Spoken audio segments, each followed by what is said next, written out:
It is done. The saga is over. Hubert Davis out as UNC head coach. ESPN's Pete Thamel breaks the news seconds before UNC releases it and confirms it to Brian Murphy and I and others on the beat that have been following this story that's really taken over the NCAA tournament this year, Brian.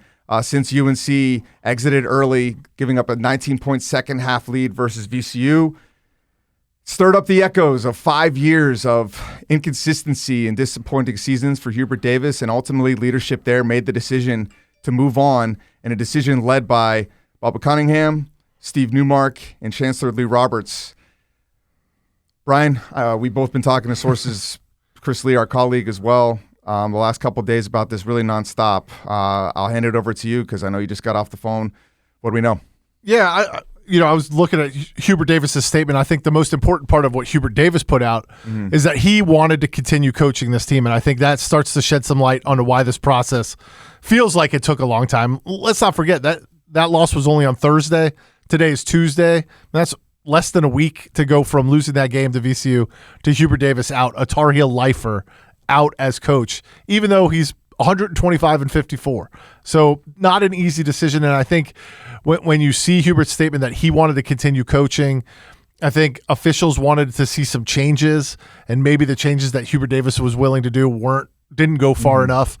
You have a program that's only been better than a 6 seed one time in Hubert Davis's tenure, and I think North Carolina sees themselves as an elite basketball program that wasn't getting elite results. And I think that's why Hubert Davis today is out of a job.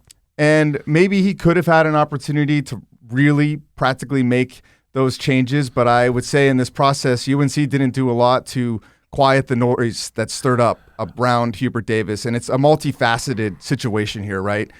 UNC, the decision, you wonder why this process took so long. There are a lot of constituents. There are a lot of hands in the pot at this university. We saw that play out in real time with the Bill Belichick process. The Board of Trustees, one of those constituents, not as involved anymore, but there's still a lot of hands to feed here. And there's Roy Williams, the former players, there's the donors, there's the team, there's the leadership from Steve Newmark, that AD in waiting, to Bubba Cunningham, the AD at the moment, and obviously the chancellor at the top. So we want to take people a little bit inside the last couple of days in this process and why this took so long. Yeah, and I could talk to a couple of those, right? I talked to Roy Williams today. On Tuesday, it depends when you're listening to this, but I talked to him on Tuesday, offered him the chance to defend Hubert Davis publicly, which he has done many times in the past, including about a year ago, where he basically gave the same speech he always gives, that he cares more, in his pinky finger than every Carolina fan out there cares in their whole body. He did that about a year ago. I offered him the opportunity this very day to do that, and he declined. He said, "I don't want to. I'm not talking to anybody about this." He offered to talk to me about golf and polo. I should have taken him up on it. It's another podcast. I think I could have talked to Roy for a long time about his golf game. Donor support. In this era of college basketball, multi-million-dollar rosters. We're talking 10 to 15, perhaps in coming years, $20 million rosters. You've got to raise that year after year, and when donors don't see return on investment over a period of time, they say, well, why am I going to give this guy another chance to go land players? I mean, Henry Vasar might be the best example, right? That was a transfer portal success for Absolutely. Carolina. Outstanding player. Well, if you want to keep him next year, he's going to probably cost even more. And are you going to be able to generate the kind of funds to not only keep him, but to go try to get 2 or 3 or 4 more Henry Vasars, great transfers, Cormac Ryans, Harrison Ingrams, Brady Mannix. These are the transfers that have been difference makers for Carolina. They cost a lot of money. And to raise that year after year when your results aren't matching up to the amount of money you're spending, I think the collapsing donor support, or at least flagging donor support, played a large role in this as well.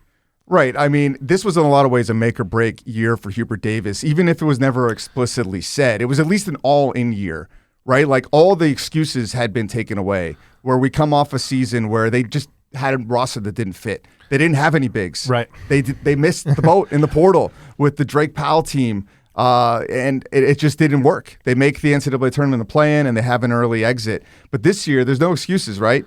They pay up for Henry Vasar, who's making a lot of money. They pay up for Caleb Wilson and land a big-time recruit, right? A lottery pick recruit. You want to talk about something that Hubert Davis has done well? It is recruiting. He continues to recruit. Well, at a certain level. Sure. I mean, we can get to this, but the problem is 9 miles down the road where in Durham, North Carolina, where Duke just continues to roll out 4 of those guys. They're getting 4 Caleb Wilsons a year. They're getting the National Player of the Year, not just the top 5 pick. They're getting, Cooper Flagg and Con Knippel. Mm-hmm. They're getting, Cameron Boozer, and so they're just constantly.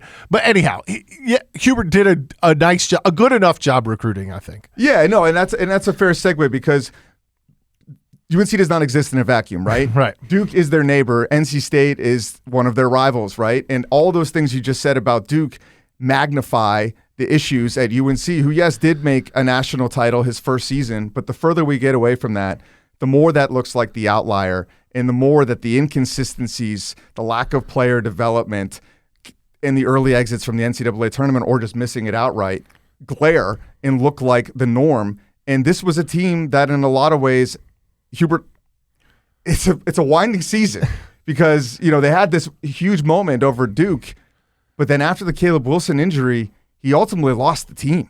And we saw it in the second half versus VCU. We saw it in the ACC tournament, and it comes down to some of the relationships he has within the program, how he's run the program.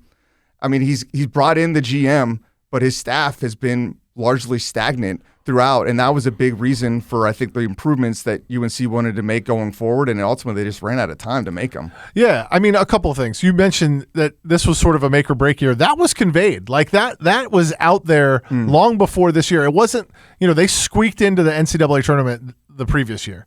It was like, we got to be solidly in the tournament, and we got to be competing for a top 4 seed. Like this, it's North Carolina. This 11 seed, this 8 seed stuff, that ain't for us. And they got a 6 seed.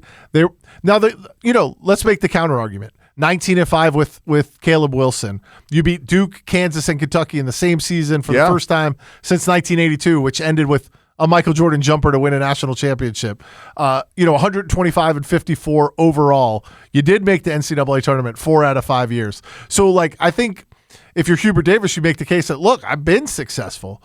I would say just good wasn't good enough. And in this era of college basketball where, we talked about the money, but also basketball's got to pay for everything else now. Football's got to pay for everything else. You just can't be a laggard in your sport that is the number 1 sport at Carolina. And that, I think, ushers into the next talking point, which is who are they going to get? Who are they going to get? Hubert Davis was part of the family, and that's why making this decision was so difficult. Every coach they've hired, including Dean Smith, was part of the family. Dean Smith was a UNC assistant for 3 years under Frank McGuire, gets hired in 1961. Yep, coaches till 1997. Then it's Bill Guthridge, his assistant, gets promoted. Mm-hmm. Then they go to Matt Doherty, a former player. Then they finally land the big fish in Roy Williams, former Dean assistant. Then they go to Hubert Davis, a former Dean Smith player, and Roy Williams assistant. It's been all in the family for 7 decades. Now, for the first time since they hired Frank McGuire, they're going to have to go outside the family. I don't see anyone in the Carolina family that makes sense. If you're going to hire someone in the Carolina family, you just keep Hubert Davis. He's the best coach in the Carolina family at the moment. It's funny, take people behind the scenes a little bit tonight. Brian Murphy, I'm sitting across from a true Adam Schefter. The way this guy works, the things I've learned from him and how connected he is. He's on the phone minutes before we go on air at 10 o'clock talking to a source. And one of the things I think I took away from the conversation, the same one I had with the conversation earlier with the source, is that they're going big here. Oh, yeah. They're going big game hunting. And as I pointed out in some previous articles, Lee Roberts is a big game hunter. He is. Now, say what you will about Bill Belichick, but they aimed as high as they possibly could. 6-time NFL Super Bowl champion, coaching legend. They aimed big. I mean, think about what Lee Roberts is trying to do on campus. He's trying to build an entirely new campus 2.5 miles up the road from UNC. He calls it the biggest expansion of their campus since 1790s when the campus was built. He wants to move the basketball arena there. He's got a best to make with the football team. It's a new season, starting fresh. He doesn't think small, and I think if you make this move, you're not trying to replace Hubert Davis with another good, above average coach. You are shooting for the stars. So who are those stars? I think we've heard some names. It's going to get whittled down in the next couple of days. A name that's been repeated to me throughout has been TJ Otzelberger at Iowa State. I think, Todd Golden was the betting favorite, but I think kind of what we're learning tonight is maybe he might be coming back to Florida, right? A report broke earlier today that they're already in contract extension negotiations, so that ship might have sailed or might just not have been a fit. And then who are some other guys that you're hearing? Or that seem reasonable to say? Yeah, let's just look at the number one seeds. Well, you're not getting John Shire, right? Look at the number one seeds in this year's NCAA tournament. You're not getting John Shire? You're not getting John Shire. Maybe the best coach in the country at this point when you combine recruiting. Let's see how he matches up against Patino. When you combine recruiting, age, on court stuff, but we'll move him to the side. But look at your other number one seeds. Dusty May at Michigan, Tommy Lloyd at Arizona. Look, Michigan and Arizona, both very good jobs. Both have won national championships. Not those coaches, but those schools have won national championships. But I think North Carolina sees themselves as like a cut above those schools, and so they think, sure, can you get a Dusty May? Can you get a Tommy Lloyd? Can you get TJ Otzelberger? You should be able to get from Iowa State. And then let's talk about the real big fish. I don't think Brad Stevens is leaving his current job. He's that's a Rolls-Royce job that he's got. I've heard that name floated out there by a few people, but it just doesn't make sense. Yeah, Jay Wright left Villanova because of all this nonsense. But what about a guy like Billy Donovan? Report out today that maybe he's looking to step away from the Chicago Bulls. Does he try to get back in the college game? Can he do it in the NIL era is what I wonder. It's been a long time. That's when I was in college when he was winning at Florida. 06 and 07 won national titles there, and I think so that's the kind of pond, I believe, that they're fishing in. I mean, I think Mark Byington is a name that's come up a lot. He's Vanderbilt. At Vandy. He feels like a second tier. If we can't land any of those guys, maybe we look at Byington, who I think played at UNCW, has some connections to the state. One name I've thrown out is Jay Lucas, who has the resume. He coached at Kentucky, coached at Duke. 1 year at Miami, very successful, made the NCAA tournament. His dad obviously is a longtime coach, so it's sort of in his blood. But I think UNC is aiming a little bit higher than that. Yeah, it's going to be interesting to see. I mean, Jay Lucas, what a story that would be. Talk about a rivalry. Well, plenty to come here in the coming days. We are going to empty the notebooks. We've been covering this. There's been so much that we've heard, so much that we can't report. We work to continue to confirm and just kind of dig into what went wrong under Hubert Davis, where they go from here. I think the impression we get, Brian, I'll give you one last word here, is I think this is going to be a quick search. I think they said they have a search firm in the email, and I think they have a pretty good idea where they want to go here. Yeah, and I think Pat's done a terrific job of reporting this story out as well. And I think you're dead on with that. The transfer portal opens April 7th, the day after the national championship game. One issue, potentially, some of those names we just threw out, they may very well be playing for a national championship in early April. And so how does that complicate your search if Tommy Lloyd might be interested, but he takes Arizona all the way to the Final Four and maybe the national championship game? What do you do? Do you wait or do you move on to somebody else? And I think that is probably the most complicating factor at this point.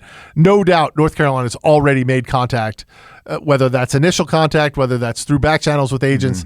They kind of saw this coming, and I think they've already been moving in the market. Well, it is truly a new era at the University of North Carolina. Bill Belichick in, Hubert Davis out, and a total new face for the basketball program going forward. Hey, as long as you don't change the uniform, I think we'll be all right. For Brian Murphy, I'm Pat Welter. Stay with us on all our platforms where we'll be discussing Hubert Davis, where UNC goes next with their head coaching position.